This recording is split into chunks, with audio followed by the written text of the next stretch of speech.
They thought it was nonsense, just strange footprints in the mud. But those marks led straight to a secret Japanese base hidden deep in the jungle. April 17th, 1944. Northern Luzon, Philippine jungle. Rain needles down through the canopy, drumming softly against broad leaves and rotting branches. The air smells of wet earth, cordite, and decay. Somewhere beyond the trees, a river moves slowly, its sound muffled by vines and moss. Staff Sergeant Thomas Red Elk Yassey, U.S. Army Scout Detachment, kneels in the mud. He presses two fingers into the soil, then leans closer, his face inches from the ground. Around him, half a dozen American infantrymen wait in silence, rifles angled down, eyes darting. Captain William H. Anders, 32nd Infantry Division, shifts impatiently. "Anything," he whispers. Yassey doesn't answer right away.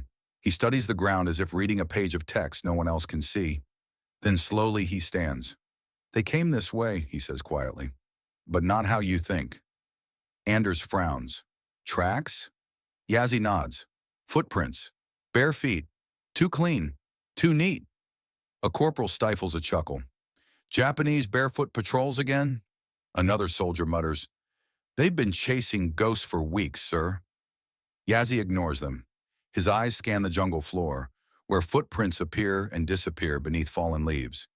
Each print faces the wrong direction, heels pointed toward the American line, toes aimed deeper into the jungle. "They're walking backward," Yassey says. The jungle seems to hold its breath. The tracks no one. Believe Thomas Yassey was born on the high desert of Arizona, far from the steaming jungles of the Pacific. A member of the White Mountain Apache, he grew up learning to read land the way others read maps. His grandfather taught him how fear changes a footprint, how deception leaves a signature, how men who believe they are unseen always make mistakes. When the U.S. Army recruited Native scouts during World War II, officers wanted trackers. What they got were men trained in something far more subtle, human behavior written into dirt. By 1944, American forces in the Philippines were advancing north, pushing Japanese units into increasingly isolated pockets. Intelligence reports insisted the jungle valley ahead was empty, too remote, too wet, too inhospitable to support a base. Yet patrols kept disappearing, not entire platoons, just men, one here, two there. Silent losses, no gunfire, no bodies.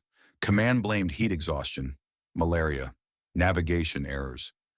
Yassey wasn't convinced. On his first patrol into the valley, he noticed what others missed. The jungle was too quiet. Birds lifted all at once. Insects went still. And beneath the mud, patterns. Japanese jungle doctrine emphasized concealment at all costs.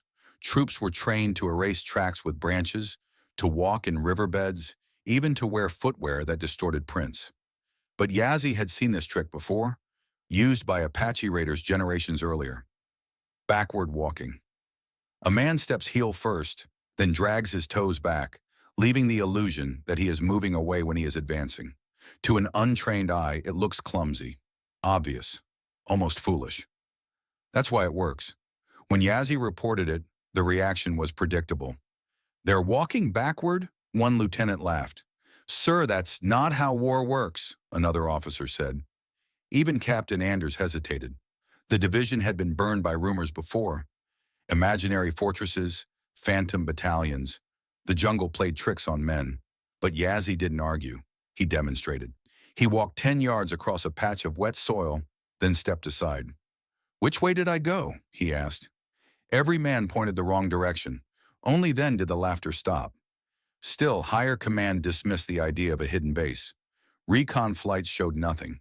No smoke, no clearings, no radio traffic. What Yassey understood, and others didn't, was that the Japanese weren't hiding from the air. They were hiding from the ground. Over the next 3 days, Yassey led silent reconnaissance patrols, never more than 4 men. No talking, no metal clatter. Rifles wrapped in cloth. Each patrol moved at dawn or dusk, when shadows distorted depth and distance. He tracked mistakes, snapped vines tied back into place, leaves turned upside down, mud that had been pressed and then lightly brushed over. Most telling of all were the footprints. Some were backward, Some vanished abruptly, others ended at trees where men had climbed ladders made of knotted vines. The Japanese weren't just moving through the jungle, they were living inside it. On April 17th, Yazzie stopped the patrol near a natural rise, a limestone outcrop draped in foliage. To everyone else, it looked like another overgrown hill. To Yazzie, it screamed danger. The ground around it was too clean. No animal tracks, no fallen leaves accumulating. Rainwater diverted subtly away from the base. Someone had shaped the jungle without breaking it. Yazzie crouched and scraped away a thin layer of mud with his knife. Beneath it, the soil was dry. "Ventilation," he murmured. Captain Anders followed his gaze, and for the first time, doubt crept into his voice. "You're saying there's something under us?" Yazzie nodded once. "Not something, someone. Many." A sudden sound echoed faintly from within the hill, a muffled metallic clink. A door hastily closed. The jungle went silent again. At that moment, the crazy footprints stopped being a joke. They were a warning. The jungle that lied, April 17th, 1944. The limestone rise sat motionless under the rain, wrapped in vines and shadow. Captain Anders raised a clenched fist. The patrol froze. No birds, no insects. Even the river seemed to hush. Yazzie pressed his ear to the rock. Beneath the steady hiss of rain, he heard it again. Movement, deep and muted. Men breathing. Metal shifting. Life hidden under stone and roots. "This isn't a camp," Anders whispered. "It's a base." Yazzie nodded. "Been here a long time." The scout traced his fingers along the ground, following a faint channel where water had been redirected. The Japanese had carved drainage trenches no wider than a hand, disguised with leaf litter.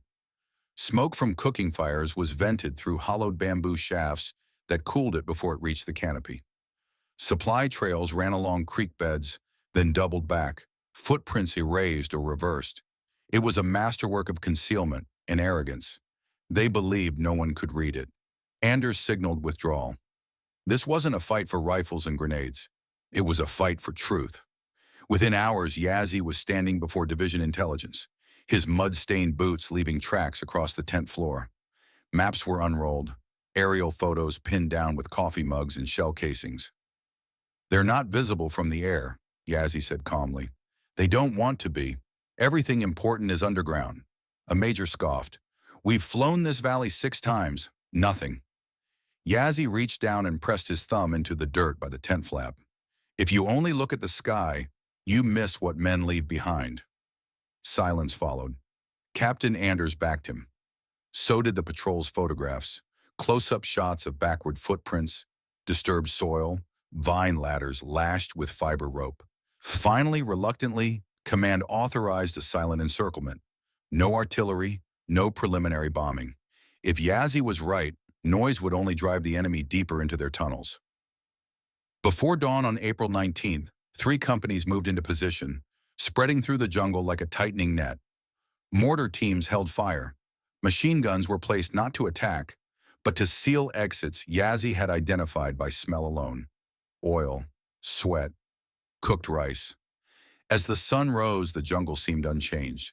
Then a Japanese runner burst from a concealed opening near the hill's base, straight into an American firing line. He froze, shocked, as if the jungle itself had betrayed him. Shots cracked, not many, just enough.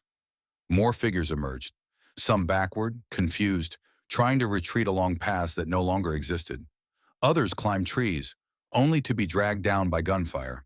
When the main entrance was breached, engineers uncovered what intelligence would later call one of the most sophisticated hidden bases in the Pacific Theater. Underground barracks, ammunition stores sealed in waxed crates, a field hospital, radios wrapped in rubber. Maps showing planned ambush routes weeks into the future.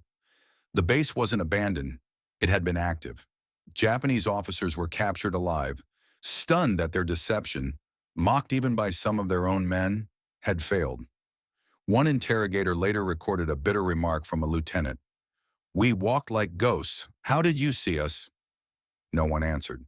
By nightfall, the valley was secure. Casualties were minimal. Entire units that might have been lost in future ambushes were spared. The official report credited effective reconnaissance. Unofficially, the men knew better. Around a small fire that night, someone finally spoke what everyone was thinking. "Those footprints," a corporal said quietly. "We laughed at them." Yazzie stared into the flames. "That's why they worked." In Apache tradition, trackers were taught that the land listens, that arrogance leaves marks, that the most dangerous enemy is the one who believes he is invisible. Weeks later, as the division moved north, the jungle swallowed the exposed base. Vines crept back, leaves fell, rain erased the last signs of battle. But the lesson remained. In World War II, it wasn't always the biggest gun or the loudest explosion that changed history. Sometimes it was a man kneeling in the mud, reading footsteps that pointed the wrong way, and seeing a truth no one else believed was there.